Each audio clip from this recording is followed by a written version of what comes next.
Here are all my fights to make after UFC Fight Night. Bautista versus Oliveira. I don't really got much else to say. Let's just get straight into it. First up, the winner of the main event, Mario Bautista. I think he should fight Song Yadong. I know he called out Corey Sandhagen. A lot of people want to see that fight. I just don't think it will happen. It'll be a good rematch. Mario Bautista's gotten a lot better. Corey Sandhagen's obviously still elite. Not elite, but he's still very good. Still at the top. And I just think there's a couple people in front of Mario Bautista for that Corey Sandhagen fight. One of them being Sean O'Malley.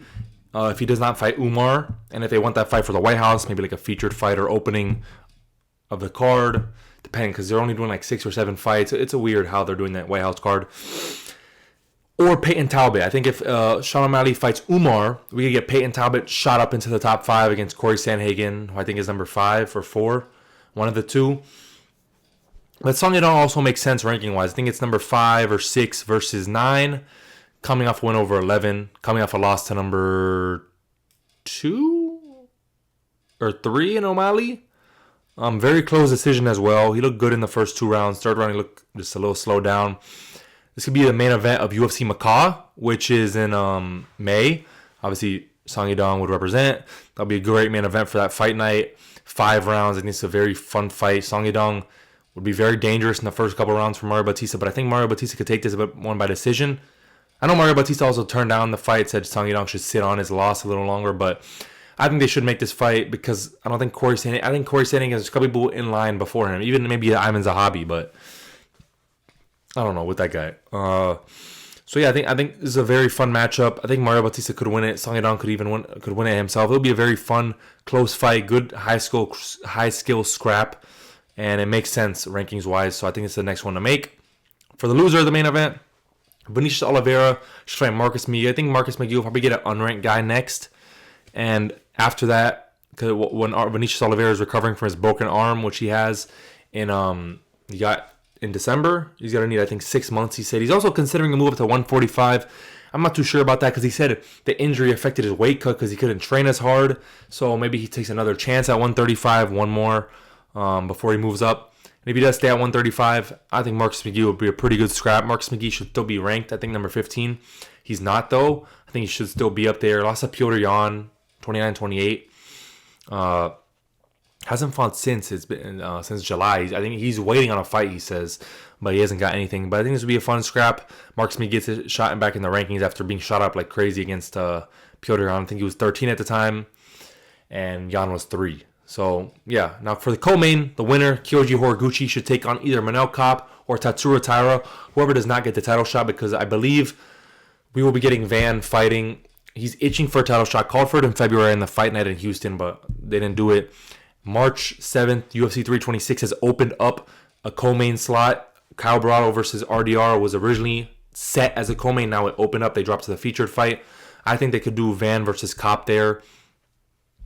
Or go to Japan in May, do Van versus Taira, or maybe put them on the co-main in Miami in April. I think between March and May, we'll be getting a flyweight title fight with either Kape or Taira as the main event, the challenger. So I think Kyoji Horiguchi, when he recovers from his broken hand that he got this weekend in the first round, he says, should fight either Kape or Taira, who does not get the title shot for a number one contender fight.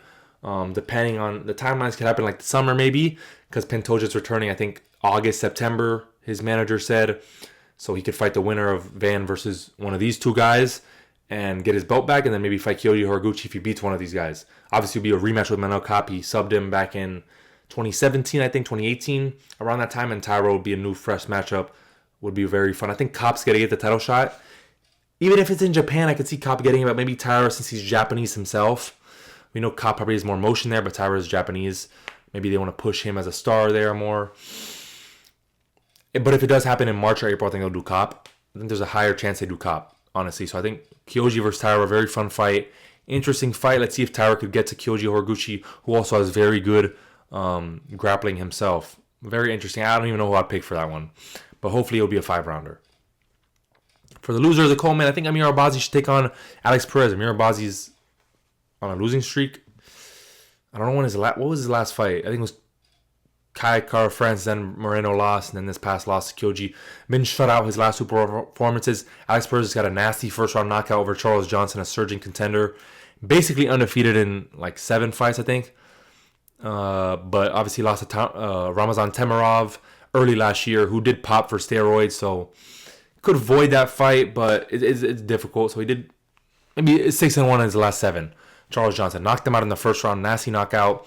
I think this would be 6 versus 10 or 11. I think 6 versus 10, and yeah, I think it makes sense. It'll be a good fun scrap, and Aspers could definitely pull this off. Maybe chin Amir Albazi, but maybe Albazi gets his grappling going. We'll see.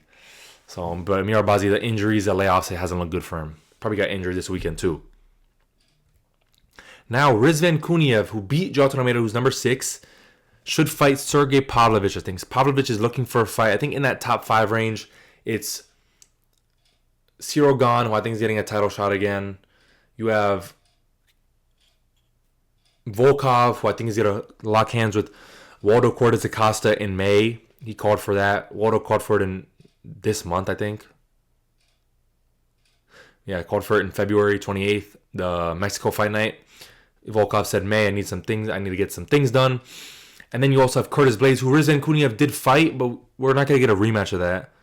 And I think Sergey Pavlovich, I think he already knocked out Blades, if I'm not mistaken.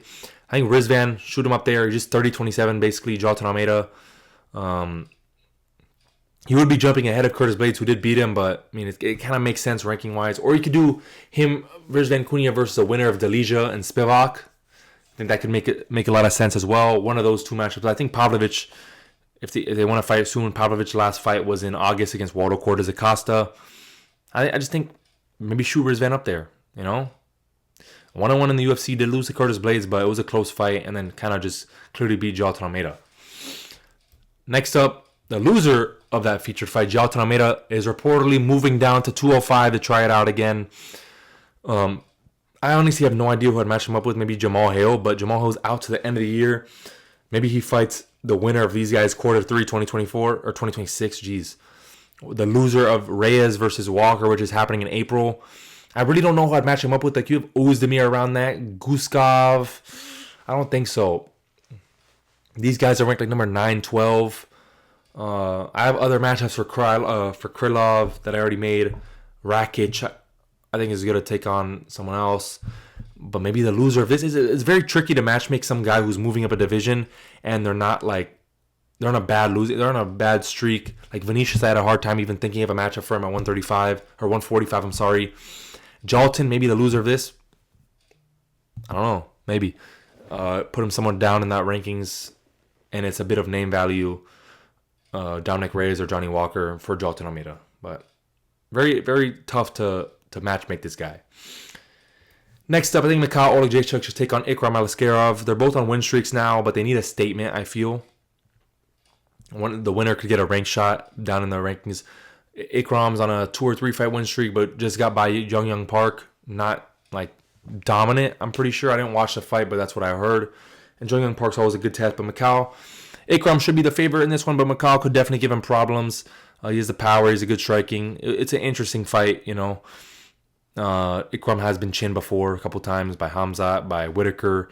So I think it's a good fight, good test for both of them. Whoever wins could be a finish either way, but I think this is a good fight. One of them could make a statement and get a shot in the rankings, which I think they need to make a statement after their past performances. Then Farid Basharat gets a big jump up into the bantamweight division with Figgy. Figgy's ranked number 7, but it's kind of a weird number 7 because he's 1-3 in his last 4. Just got by Montel Jackson and then gets Umar, gets just dominated. Not dominated, but one-sided. Farid Basharat 7-0 in the UFC. Who are you going to give him? A Vinicius, who's going to be out for a while. Kyle Phillips, who I think is going to take on Charles Jourdain. Then you have like Peyton Talbot in that range. Chito Vera, Ayman Zahabi. I think you should get Figgy. Figgy's on a 1-3 in his last 4, like I said. And I think he's going to be fed to prospects now. He hasn't looked good in his last few fights. Is he on a... No, he's on a... He got 50-45 by Jan. And then looked like shit against Sandhagen. And then looked bad against Montel. And then didn't do anything against Umar. I think Farid Basharat, so it was a big step up. A good step up. I think this is a good fight. Very winnable. Figgy even accepted his call out. So make this in the next couple months. Then Dustin Jacoby, on a 3-fight win streak now, should fight Alexander Rakic, who's on a 4-fight losing streak, if I'm not mistaken. Good step up for Dustin Jacoby. Could get back in the win column for Alexander Rakic. I think it's a good scrap, good little kickboxing matchup. It's fun. Dustin Jacoby finally gets a ranked shot again. So I think it's a fun fight. I don't really have much else to it. Rakic's on a big losing streak. He's number 11. I think the guys at the bottom of the division, like a Menafield, a Zhang Mingyang, are getting someone else. Krylov's probably going to fight up. He could fight Rakic, Krylov, actually. 12 is Walker, and then 11 is Nikita Krylov. Or, I'm fucking up so much today. Alexander Rakic. And I think Dustin Jacoby could take him on. It'll be a good fight, you know. I think maybe make this in the next few months, like I said. Rakic did get chin in October. Maybe it takes off till like May, June. So, another good fight there. And then lastly, I think Danilo Danchenko, I don't know if this is my last matchup, should take on Nicholas Dalby. 2 Viking warriors, young versus old. It's going to be a scrap. Nicholas Dalby is coming off a fraud check of that. The guy from 1FC and Khabib's team, I think it was. I don't know his name, but this could be a fun-ass fight. It could be a good-ass scrap. I think it's a fun one to make, and this should be next. And that's it. That's all I got for you, all the matchups. Pretty quick video. Not really much to these, but let me know your thoughts down in the comments, and I'll see you in the next one. Subscribe for more.